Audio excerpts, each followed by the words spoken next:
विश्वास प्रस्ताव लाए हैं कांग्रेस पार्टी। मैं ये मानता हूं कि कांग्रेस पार्टी और विपक्ष के जो लोग हैं वो खुद ही बाद में पछताएंगे। मणिपुर के अंदर में हमारा देश का सबसे ज्यादा मिलिटेंसी का ऑर्गेनाइजेशन का उत्पन्न हुआ।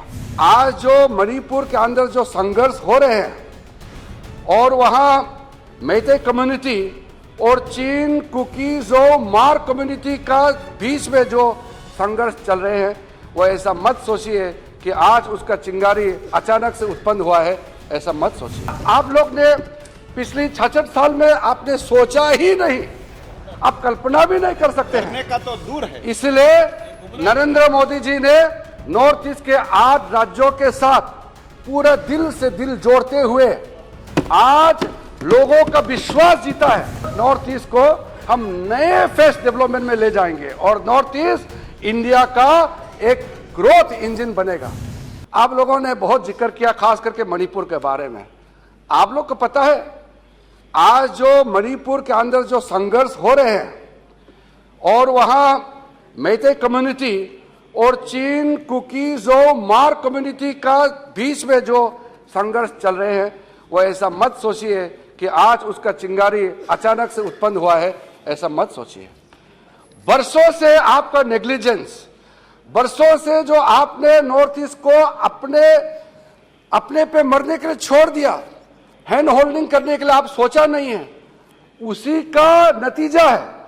मैं आज वायलेंस के लेकर के पूरा डिटेल में नहीं कहूंगा क्योंकि गृह मंत्री जी जब इंटरवेंशन करेंगे तो स्पेसिफिकली वो इस बात को कहेंगे, इसलिए मैं सिर्फ ऊपर का जो परिस्थिति है उसको बताना चाहता हूं। मणिपुर के अंदर में हमारा देश का सबसे ज्यादा मिलिटेंसी का ऑर्गेनाइजेशन का उत्पन्न हुआ और आपको यह समझना पड़ेगा 2014 के बाद मोदी जी इस देश का जब प्रधानमंत्री के कुर्सी पर बैठे, उसके बाद एक भी पूरे नॉर्थ ईस्ट में नया कोई मिलिटेंसी गुट खड़ा नहीं हुआ। और नॉर्थ ईस्ट के अंदर में टोटल मैं आपको अगर संख्या बताऊंगा, पिछली 9 साल के अंदर में 8000 से ज्यादा जो मिलिटेंट ऑर्गेनाइजेशन में काम करने वाला बंदूक के साथ सरेंडर कर चुके हैं। 800% 800% इंक्रीज हुआ है surrendering of the militants. Kidnapping का जो घटनाएं होते थे 81% उसमें कमी आई है और सिविलियंस को जितने मारे जाते थे मिलिटेंट्स के एक्शन के द्वारा उसमें 97% गिरावट आई है और सिक्योरिटी पर्सन जो ऑपरेशन करते थे उसमें मारे जाते थे उसके संख्या में, मृत्यु के संख्या में 90% का कमी आई है। इंसर्जेंसी टोटल जो इंसिडेंट में 76% का कमी आई है और arm forces special powers act 1958 में जब नॉर्थ ईस्ट में मिलिटेंसी का उत्पन्न हुआ, उसको नियंत्रण करने के लिए arm forces special powers act का आप लोगों ने इस सदन में पारित करके लागू किया था। आज मैं बहुत ही संतोषजनक आपको बताना चाहता हूं कि आज आसपा के जो टोटल कवरेज एरिया में 75% का रिडक्शन हुआ है।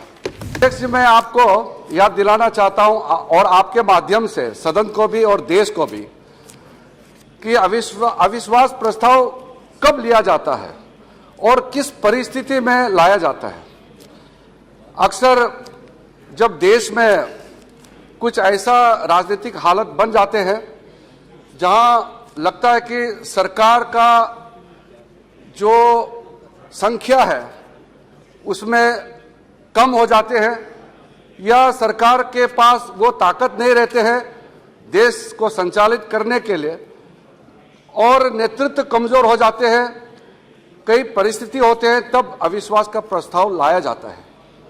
लेकिन आज का जो अविश्वास प्रस्ताव लाए हैं कांग्रेस पार्टी, मैं ये मानता हूं कि कांग्रेस पार्टी और विपक्ष के जो लोग हैं वो खुद ही बाद में पछताएंगे।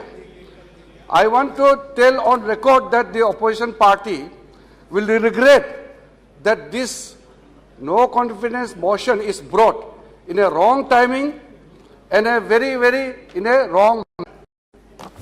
तो ऐसा आप लोग ने पिछली 66 साल में आपने सोचा ही नहीं, आप कल्पना भी नहीं कर सकते हैं का तो दूर है। इसलिए नरेंद्र मोदी जी ने नॉर्थ ईस्ट के 8 राज्यों के साथ पूरा दिल से दिल जोड़ते हुए आज लोगों का विश्वास जीता है।